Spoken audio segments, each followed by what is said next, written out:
Okay, so okay, so another dating chronicles and why I'm still single. So I got ready, so I'm talking to this guy from Tinder, of course, because I'm an idiot, and we're talking nonstop, and we FaceTime. We were on the phone for 5 hours that night, and he decided to, like, he lives in a different city. He lives in Hemet and I live in San Diego. I tell him, like, oh, come down on Saturday so we can, like, hang out or whatever, and he does. And I get ready, and he knows I'm not a skinny girl. Like, I've never said I am. And he goes to the restroom at, like, a Chevrolet, or no, what is it called? Chevron. And as he comes back into the car, he tells me, I don't think we're gonna have a good time. And I thought he was kidding, and I'm like, huh? He's like, I'm taking you back home, you're not my type. Oh my God. The freaking way my stomach felt right then and there. I was like, all right. And he's like, yeah, sorry, no need to waste anybody's time. I appreciate that, but damn. It's because he was trying to figure out what to do. And I told him this when we were talking 5 hours. I don't drink alcohol. Like, I can, but I don't like it. And he eats once a day. I'm sorry, I didn't eat because I worked today. Like, I haven't eaten since breakfast, and it's, 8 p.m. right now. And I'm sure it's because I'm overweight that he didn't want to go, like, continue the date or whatever. And I'm just like, wow, like, it was so fucking awkward. And then he was like, yeah, I'm sorry. I'm like, you're good. Like, what am I gonna do? Fucking break down and cry right there? Like, immediately unmatched, immediately blocked him. Like, I cannot wait until I do what my plans in the future are. And for me to come back looking different and better. And for me to be the one that tells guys, you're not my type. Like, all because of how I look. Like, and because of my weight. Fucking A, man. Oh, I hate dating. Well, wouldn't hurt to lose some weight. So I'm going out because I'm annoyed. I met a really cute guy on Hinge, and we went on a date on Tuesday. We hit it off.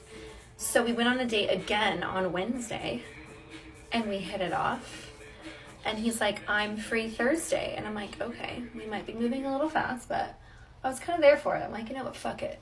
So I agree. And then Thursday comes, and he doesn't text me. I'm like, okay, that's fine, whatever. Then he eventually says, hey, my roommates want to have a dinner. And so to me, I was like, oh, okay, he's canceling on me. And that sounds like a really stupid way to cancel, but whatever. I was like, okay, that's all I said. Then, like, 30 minutes later, he texts me and he's like, can I just come a little bit later? And I was like, oh, like, I thought you were canceling, but sure, if you want to come later, you can. It's just if it gets too late, like, let me know, because I have work tomorrow, and it's also a long drive for him. He doesn't let me know. He just leaves me hanging. He did say 7:30 ? And then I was like, I mean, yeah, that sounds good. But then he didn't say anything, and he never showed up at 7:30, obviously, because so he just basically stopped talking to me after he said he was going to come over. And so that really bummed me out, because now I'm not going to go on a date with you on Saturday. I'm assuming it's called off because you have not contacted me in 24 hours and you blatantly didn't show up when you said you would be here at 7. I mean, like, what? Ugh. So now it's back to the drawing board. But I don't want to go back on Hinge. I'm so over it. So I'm going out because apparently that's, like, the only way you can meet people is by going and drinking. So I'm going to do just that. Anyway, I hate dating. That's the moral of the story. I'm 30 and I just need someone to just send over a cute guy so I can be done. And not a stupid one. Anyway. Okay, that's all. Thank fuck for that. So, dating story time. Yes, last week, Michelle did in fact go out for dinner with a man. A man that she actually liked. Poor fucking guy. So I realised during the course of this evening that the reason I'm still single has got nothing to do with me having a slightly scabby face at the moment. And it actually has everything to do with the fact that I am slightly emotionally unstable. I have no idea why this happens, but the minute I am even remotely attracted to a man, I lose the ability to behave like a normal person in his presence. I just begin behaving like I am totally fucking unhinged. So I meet this guy, I'm late. I show up with all the finesse of a breeze block and I sit down, sitting at the bar. I suddenly realise I have lost the ability to have a normal conversation. But it's fine because, well, I'm in a bar. I'll just have some wine. So I necked a big glass of wine, despite not having eaten anything since breakfast. And it worked a treat, except I just started talking absolute, utter shite. So we decided to go out for dinner. We're leaving the hotel, at which point we get in the lift and there's bright lights. I then unceremoniously announced that I had a scabby face. Yes, just like that.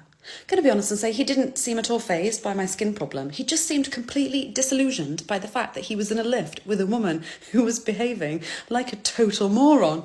So we go out for dinner, go to this really nice restaurant. Food was really, really nice, but I carried on drinking. And the more I drank, the more shit I talked. You know how like a date or fucking dinner with a man is supposed to be about you putting your best foot forward? Not me. Not me. I just basically listed every fucking reason why you would not want to date me. All my negative traits, just laid out on the table. There you go. This is me. So we head back to the hotel. We're walking back to the hotel. We get into the hotel and then I just went, so you're coming up to my room? It was very clear that he did not want to come up to my room. I mean, to be honest, I can't really blame the guy, but I was suddenly like, wow, okay. So this is weird. First I realised every guy I've dated in the last 6 years has been a massive fuckboy. I was really confused. So I decided to go outside for a cigarette and he came with me. Even though he has stopped smoking, he had a cigarette with me, which just gave me more of an opportunity to continue talking shite. I think he said something like, you clearly have lots going on at the moment. I think you need to work through that. We shared a lingering kiss and then he left. So I thanked him and he was like, you shouldn't be so hard on yourself. Good night. And then obviously he promptly disappeared off the face of the fucking earth. I mean, I have to be honest and say, I don't blame him, really. I really don't blame the guy. Obviously I haven't messaged him again because, well, I'm just mortified about being rejected and propositioning him and being an idiot. You are an idiot! Welcome to reality. Guys get rejected for all types of ridiculous things. Men get rejected for not being tall enough, not making enough money, not holding the door open, or wearing green socks. At least the guy was honest with her. Most women would say nothing to men and just block them. I give her a taste of her own medicine. Chad got invited over to her house to smash, but he lied to her about going on a dinner date. He actually went to meet another lady to smash her instead. Now she has been replaced with some other woman. Chad will message her in a few months after he gets bored. See you in a few months! She got so infatuated by Chad, she couldn't even compose herself or put 2 words together. She had to down a glass of wine to get her confidence. And after she offered her booty on a plate to Chad, he still rejected her. The lengths these women go through for Chad is total desperation. She's that desperate. Real men of genius.